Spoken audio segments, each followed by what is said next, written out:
Hi, how you doing? Long day, eh? Last one of the day, although I like to think of it as the only speaker that was asked to close out today's proceedings. I think it's a much better way of thinking about things.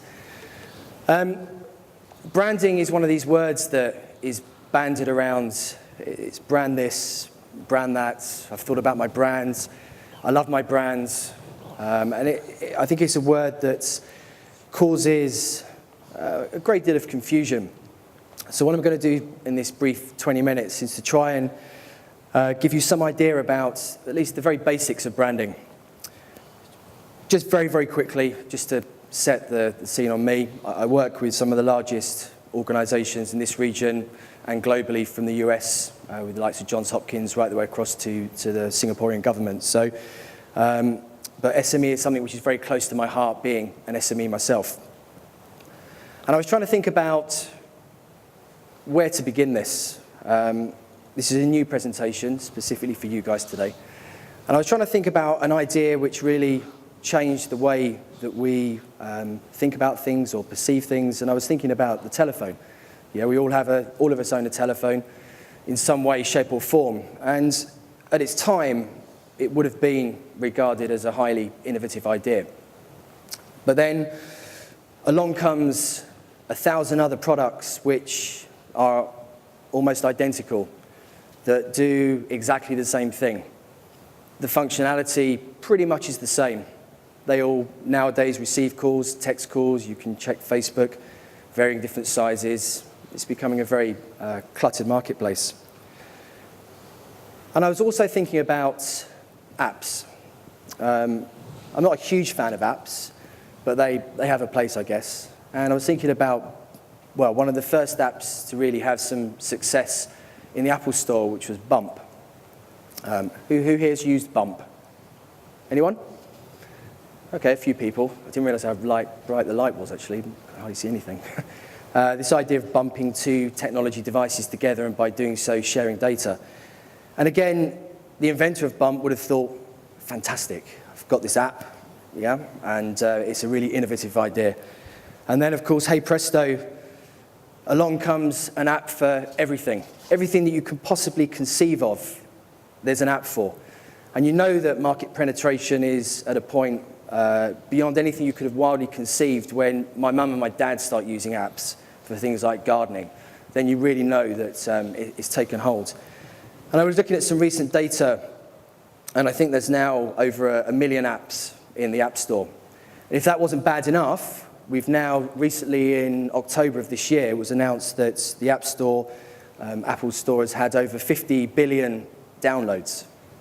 Yeah, and just put that in, you really think about that, 50 billion downloads. That's an insane number. So how on earth do you start to differentiate what it is that you do? How do you try and convince a potential consumer to buy your app over my app, or over your app, Paul, yeah? And I was digging around trying to do some more research on this, and I came up, the source isn't relevant because it's just highlighting a point, but it's quite a scary statistic that millennials some are thinking now 3 times more likely to follow a brand than they would their own family member on a social network. Now, I think that's a crazy statistic. Going way back, branding really became synonymous with marking cattle. And believe you me, I still get people that think that's what it is today. But it actually started much earlier. They found examples of arrows being marked with a very specific mark of the maker, which I guess you could say was a very early form of branding. But it's moved on. It's moved on considerably from those days. And I could pretty much guarantee you, if you were to look at the person next to you and ask them to talk about themselves, if you were to ask them a simple question, what do they love? Yeah, try and help you understand who they are. They're almost definitely going to talk about a brand. It could be what they're wearing. It could be the all-evasive football everyone seems to be passionate about. It could be your favorite F1 team. But it's going to be, chances are, there's going to be a brand in there. Something which people almost define themselves by. Somebody else mentioned Glass today, Google Glass, and rightly or wrongly, we're finding that brands now, this idea of brands are entering our lives, and it is becoming, I think, evasive. And I think, for me personally, Google Glass is a step too far. But it's showing the impact that brands have, their ability to sway our decision, not just about what we purchase, but what we're willing to allow other companies to glean about us. And walking around with a headset that records the data of my day that's then fed into a database that government agencies can pull on if they need to, it doesn't fill me with much confidence. But it shows, what I'm trying to demonstrate here is that it shows the power that these companies are now beginning to have. What I love to do is show brands like this in black and white, because even in black and white, you know, yeah? Everyone know here what these are? Do you want to shout them out? What's the first one? Come on. Cancer Research, middle one. Yeah, Nike, and of course, my favorite, Apple. Even in black and white, they work, yeah? They're that powerful that we know them immediately.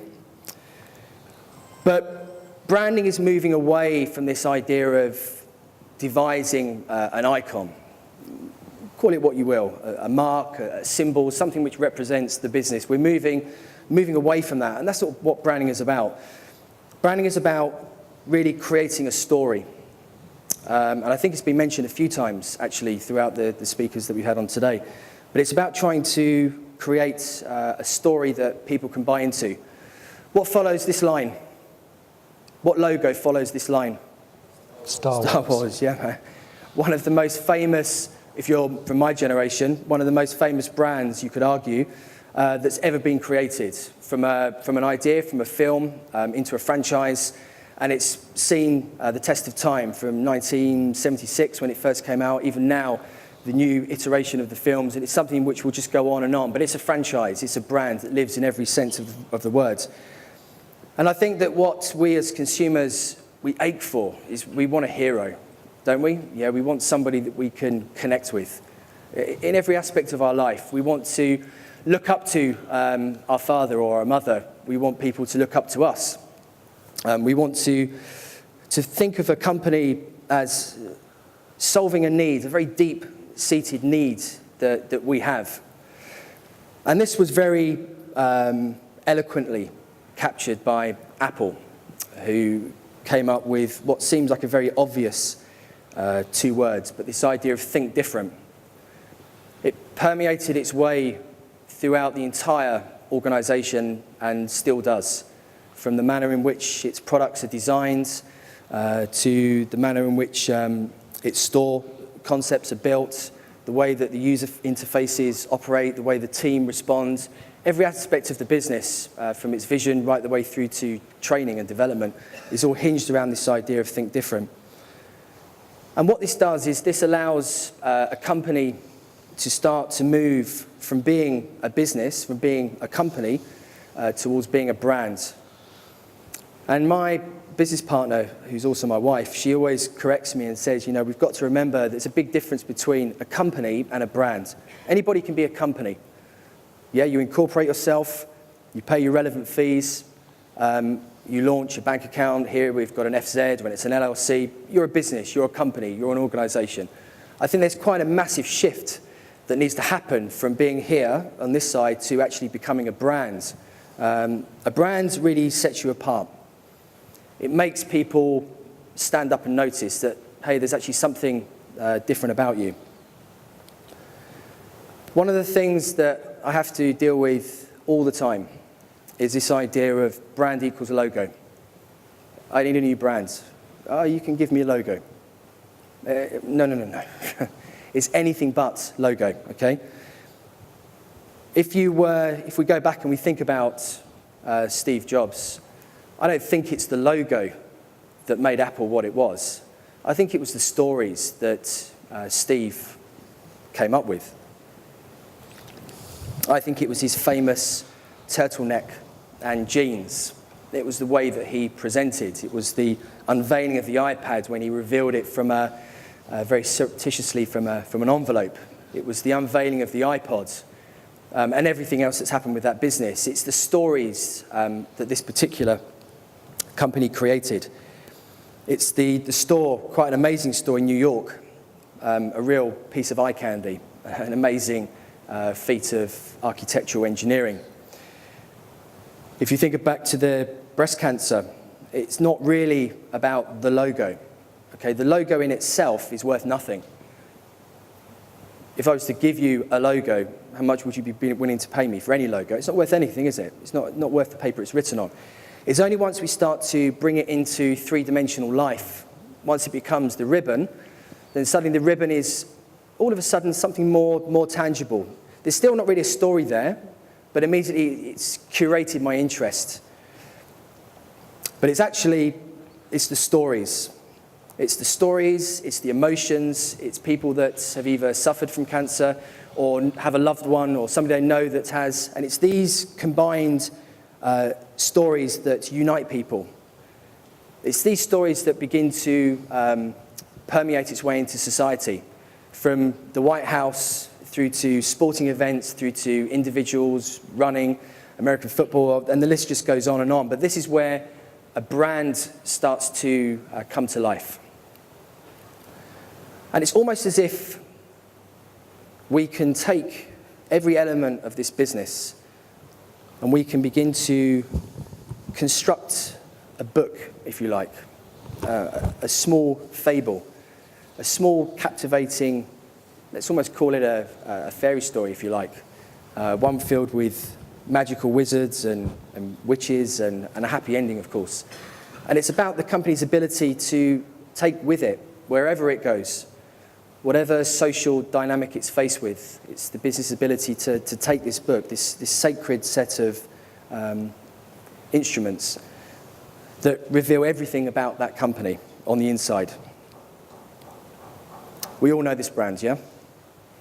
And I think, when I think about Disney more than any other, we don't actually fall in love with a logo. We don't look at the logo, and I mean, there are designers. My best friend is a designer, and she loves typography, so she potentially would fall in love with the logo. But, we don't look at it and think, oh my God, look at that. What we do is we fall in love with the story. Yeah, we fall in love with the happy ever after. We fall in love with all of these magical moments, whether you go to a physical theme park, whether it's a film, whether it's a movie. This is what touches our hearts. This is why we begin to become loyal at a much, much deeper level than if you were just a business. So I was thinking about the question, why does branding innovation matter? And the answers are actually quite simple, although few seem to be harnessing this information. Often, I talk to SME companies, I even talk to large companies, and they're very clued up on raising capital. Fund management is quite often in place. They're very sure of themselves in terms of their business plan, where they want to take the market, or where they want to see themselves in the marketplace. Public relations has perhaps been addressed, but the brand, when we talk about branding, there's a very distinct lack of understanding or knowledge within some of these companies. And I think with SMEs especially, as Hin was saying to us, she became so embroiled in a 24-hour, 7-day-a-week process of getting this amazing product to market that there isn't really much time to start thinking about the brand. But what a brand does is it allows you to stand head and shoulders above the rest. In a very cluttered marketplace where you're trying to be noticed, it's the first step in achieving that goal. Because I'm pretty sure that whatever your idea is, somebody else is going to be thinking something along the same lines. And I don't believe that companies like Apple are successful because they necessarily created the iPad. I think they're successful because they enabled consumers to buy into something which was much more than just technology.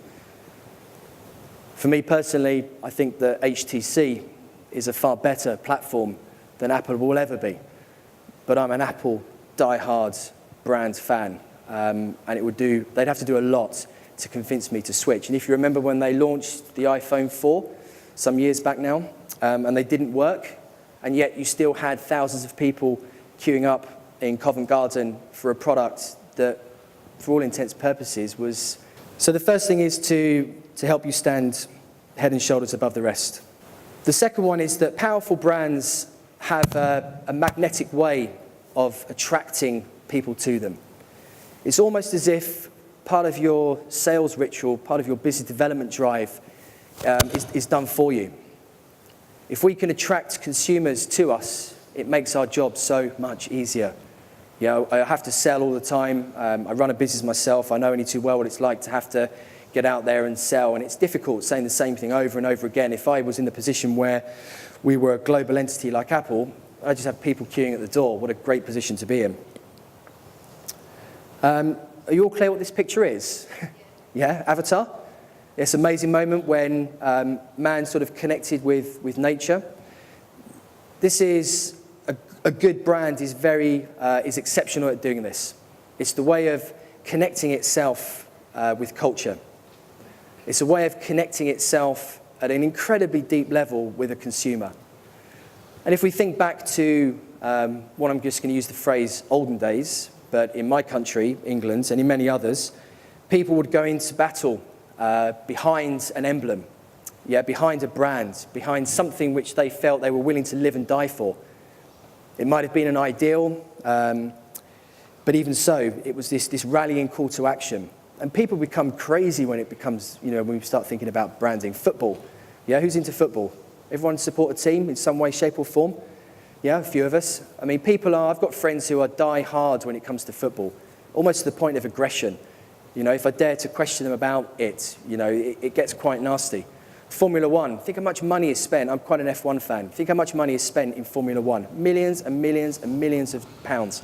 Not because people necessarily care about racing, but because these brands are connecting with culture at a level which we just can't, it's even difficult for us to understand. If you've got a great brand, it also allows you to, it provides as a map, as a compass. It provides direction. We all come to points in our business life where, I don't know what you call it, we hit the cliff, we hit a wall.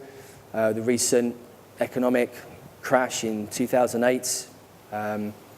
These situations are very difficult for companies to overcome or to endure. But if you have a strong brand, you can weather through it. You can weather through the storm. As was illustrated when I mentioned the iPhone, when it came out and the aerial didn't quite work. The brand was in such a place within the consumer's mindset where we were almost worshipping it. They were able to weather that storm. They just apologized. They said, hey, look, we're sorry. It doesn't quite work. We love you. We'll fix it. Not a problem. And people were like, hey, Apple, that's just great. I don't care. I'll take two. Yeah? And it also is something which, when I talk to SMEs now, and I'm trying to say to them, look, think about the future. Think about potentially what you might extend into. You're doing X product right now, but what are we going to do further down the line? And if you read, there's a lot of information out there about these companies, but if you look specifically at Apple, who would have thought that they would be able to extend into music? At the time, it was seen as a crazy move. There'd been a lot of kerfuffle around the closing of sharing mediums, Napster and other such things, and it almost felt as if Apple were trying to take on the music industry. But because of the power of its initial brand, because people don't really care about the technology per se, what they care about is the company, what they care about is the brand, they care about the Apple, everything that is Apple. It's much easier for that business to then extend itself into something new. And this was done with huge effect when they launched the iPods. And it was such a simple thing, the white headphones. So much so that people were being mugged on New York subway systems when people saw the white headphones, because up until that point they'd been black. And it's such a pathetically stupid innovation, but from black headphones to white. But who would have guessed it? And it's really set the tone for the company moving forward. So I wanted to try and give you some tangible information, things you can actually sort of take away and start thinking about now. And I was thinking about the coffee bean. Don't ask me why I was thinking about the coffee bean. I don't even drink coffee, but it just popped into my head. And I thought it was such a humble little thing, especially when I found this great picture. It's, on its own, it's just a bean. Okay, it doesn't actually do anything. And I see that in a way a little bit like an innovative idea. On its own, it's just an idea. It might be a great idea, it might be a bad idea, but it's just an idea. And I was thinking they're very similar, actually.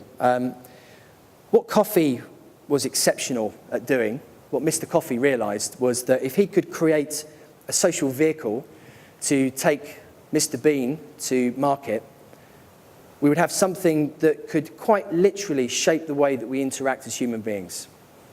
And out of that grew some of the world's most famous brands, Starbucks, Caribou, Costa Coffee, Seattle. And these companies make millions, billions. I mean, they're huge. You know, they're ranked in some of the top 100 brands in the world. But it's this social interaction that allows them to grow and to flourish. It's not actually about the coffee. Okay, there are some, people who are experts in coffee. My dad is one of them. But it's not about that, okay? It's about that social interaction. And really the point is that they need a catalyst. Okay, the humble bean needed a catalyst to take it from being just an inanimate object to being this thing which is revered the world over. And an innovative idea is very similar. And what it's about stories. If we look back to the earliest of times, from children to grown adults, we love to tell stories. My wife will testament to the fact that I love telling stories, and I can tell stories till the cows come home. I tend to exaggerate a bit, but they're pretty funny stories, so that's okay. But people love to interact with these stories. And it's all about finding a way to unlock the DNA of the company in a new and interesting way. It's about trying to understand what lies at the heart of the business. And if you've got an idea now, if you're running a business, if you're thinking about running a business, or you're thinking about starting something, this is where you need to start. You need to think about what's your story. And it's going to come from the DNA of the company. The deep-seated code that lies probably dormant somewhere inside of you. And then it's about trying to understand the market. Who is it that you're talking to? What segment of the population do you think that your particular idea or business is trying to talk to? And when you've thought about that, you then need to come up with an idea that's going to address their needs. And I don't think there's a better example the world over than Lego. Lego in itself is a brick. It's like the coffee bean, but it needs a child, or an adult in my case, to act as a catalyst for the wonders that are Lego. If you were sat with me, I'd ask you why. Why is it that you're going to do the business that you're going to do? There's some amazing stories out there, but we need to know the why. The why is what people want to connect to. The why is what consumers, they want to hear. They're so desperate for it. We need to be told something. I don't care about the product. I want to know why. I want to know what that story is. And then it's about trying to work out how you're going to communicate that story to the outside world. Have you found a method of communicating that's aligned, where all your chairs are in a row, where it's a very simple process of communicating your love from your heart to you guys, yeah? Or is it, as this picture illustrates, a jumbled mess, where you're not really too sure what it is that you're going to talk about? What is your vision for the business moving forward? I kind of know it in my heart, but I never really got round to writing it down. That's okay. What are the values of your business then? What is it, this heartfelt thing that is going to drive you and all your employees? I don't really know that either. We want to be good, but I haven't really dictated that either. Okay, that's fine. What is it then we're going to promise to the outside world? And then it's, okay, I see where you're going. Have you got a clear positioning? No, not really. Do you know how you're going to speak to the outside world? No, not really. So this is where people like us come in. It's our role to extract this information from you, to try and identify. There's many different facets of branding, and I don't want to get into the technicality of it, but we need to understand a clear vision. We need to understand how you're going to get there. We need to understand how you expect your staff to behave in any given situation. What promise are you going to make to the outside world? How do you intend to write? do you see yourself, your brand being a Shakespearean sonnet, or do you see yourself being incredibly technical in the way that you write? And it can make a vast difference. And going back to the early days of telephony, when Motorola and Nokia first launched themselves, a very similar time frame they launched from a very similar geographic region with very similar technology. And Motorola relied very heavily on telling the consumer that it was their technology that was inside the radios that that fathers used on the beaches of Normandy, which was true. It was all the Motorola parts. They were the guys that built the radios that we stormed beaches with and, fought in the Second World War. Nokia, on the other hand, saw this unique opportunity to talk about connecting people. And at a far deeper level, that resonates with us. The radio thing in the beach of Normandy is good, it's nice, it's a nice thing to say, but I'm not really too bothered about that. I love the idea of connecting people, that's fantastic. So it's this process of taking a business like yours and trying to harness this information, because this is what we use later on down the line. And when you do this, and this is feedback I've had from people that we've worked with, it's almost as if it's the final piece of the jigsaw that falls into place. Because up until this point, you've got the product, you've got the service, you've probably got a team working with you, but it's something missing. You don't quite have it, the way that you want to communicate. You can't just, you're in that position, yeah? So it's almost as if our ability to harness the power of a brand is the final piece of the jigsaw puzzle. And then it's about making sure that the brand becomes your entire world. The brand then needs to permeate its way throughout everything and across everything and into everything. It should form the basis of recruitment. It should form the basis of training. It should be illustrated in your photography, through your color system, through typography. It should be illustrated through the way in which your office has been designed, the kind of chairs that you use, the kind of table that you have, the kind of flooring that you have, what you wear, what trousers you have, what shoes people that work for you are going to have, the way that your vans are decorated with livery. It can be so fine, in fact, that Singapore Airlines are a great example of a company that actually branded a smell that, unbeknown to many people, they release into the cabin before people board a plane. And Singapore Airlines did a lot of study and asked people about, why is it that people love Singapore Airlines? And one of the top things that was rated was, we love the smell of the plane. So what a cool place to be. They invented a smell, released it without anybody knowing, and then people connect with that smell. We know that smell is one of the richest senses that we have. So it's about building this thing that becomes your entire world. Because what we're trying to do is we're trying to build a story. And we know that people fall in love with stories. We know from the annals of history that great authors, beautiful poets, write from the heart, and we connect with that. We connect with that at such a level. And if a company can start to harness that power into its fingertips, it really does have, like Samsung, Apple, Nokia, Sony, Ferrari, Red Bull, Manchester United, Chelsea, and a whole host of other brands. It has this amazing ability to then influence the world in which it sits. Because one of the key things that we know is that people talk. Yeah? We know that people gossip. And it doesn't matter who that person is. Yeah? We know that information is relayed from one person to the next. And the last thing you really want to be is Betamax. Betamax, my dad would tell you, and many other fathers would tell you, was actually technology advanced than VHS. It was a far sharper picture than VHS. It was a better signal than VHS, but something about the brand, it just didn't connect with the consumer. Nobody really knows why, but it just didn't connect. I think that you think that branding's easy. We just have to look around us at the world that we live in right now. We only have to take a walk through the shopping centre to be confronted with Oakley, Quicksilver. I'm just trying to walk through Rip Curl, Superdry. It's just brand after brand after brand. The anonymous shop is a thing of the past.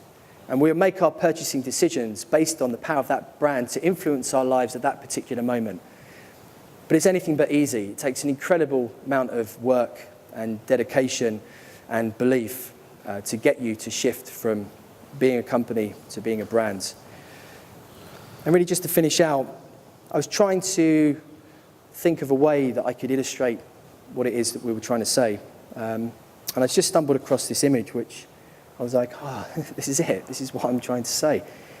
Train hard, fight easy. Branding is about the training.